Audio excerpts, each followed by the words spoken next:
When it comes to science fiction and horror TV shows, few have managed to create as great a wealth of original stories as The Twilight Zone.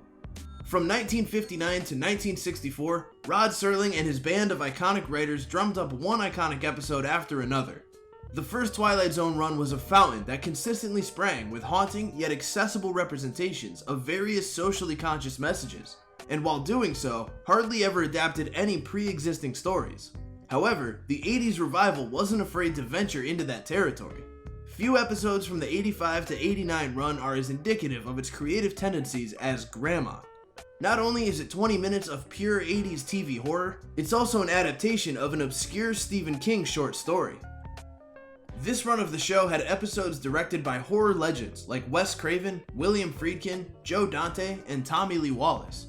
Although, it was apparent that there was less of a focus on writing as there was with Serling's run, and more of a priority on directing and tone setting. While a good number of authors had their works adapted across the 85 to 89 run, none could be less surprising than Stephen King. King was arguably at the peak of his powers in the late 80s, but his bibliography feels a bit on the nose for an 80s Twilight Zone show to pull from. It's an exciting prospect on paper, but part of what makes the original show so great, as well as many of the second run's best episodes, is that they were particularly designed for the television medium. They were always able to tell genre stories that were perfectly scoped out for the small screen. Mixing in a hefty dose of Stephen King could have been a recipe for disaster, as King's stories were often written with a larger scope. So how does Grandma actually fare? Well, it's better than it could have been, but it also leaves you wanting more. Grandma is about as simple as it gets.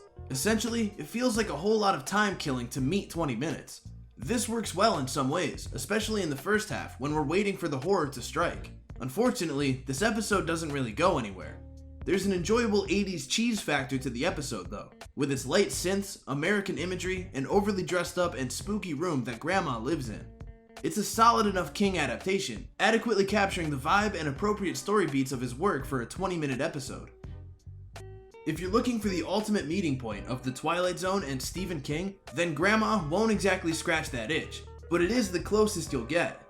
Come more for the dated TV horror tropes of it all, and more so, appreciate the fact that this episode is inspired by these legends of the genre. In that case, Grandma is bound to give you an enjoyable 20-minute ride.